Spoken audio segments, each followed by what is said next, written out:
اعوذ باللہ من الشیطان الرجیم، بسم اللہ الرحمن الرحیم۔ تعلیم الاسلام تیسرا حصہ۔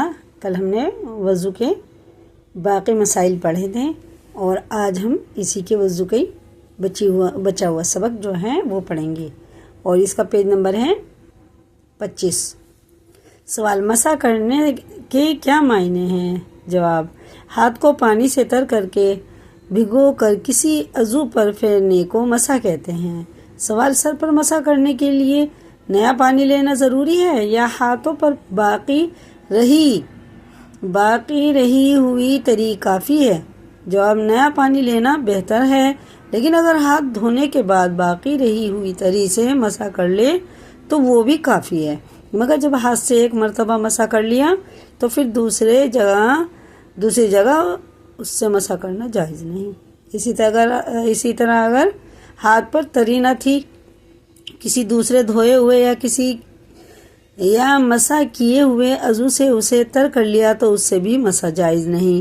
سوال: اگر ننگے سر پر بارش کی بوندیں پڑ گئی اور سوکھا ہاتھ سر پر پھیل لیا اور ہاتھ سے بارش کا پانی سر پر پھیل گیا تو مسح ادا ہو گیا یا نہیں؟ جواب: ادا ہو گیا۔ وضو میں آنکھوں کے اندر کا حصہ دھونا فرض ہے یا نہیں؟ جواب: آنکھوں کے اندر کا حصہ، ناک کے اندر کا حصہ، منہ کے اندر کا حصہ دھونا فرض نہیں۔ سوال: وضو کرنے کے بعد سر منڈایا یا ناخن کتروائے تو سر پر دوبارہ مسح کرنا یا ناخنوں کو دھونا ضروری ہے یا نہیں؟ جواب: نہیں۔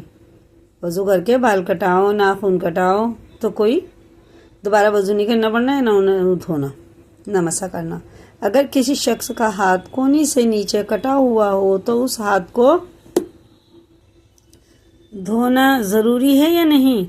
جواب: ہاں، جب تک کونی یا اس سے نیچے کا کچھ حصہ باقی ہو تو باقی حصے کو اور کونی کو دھونا فرض ہے۔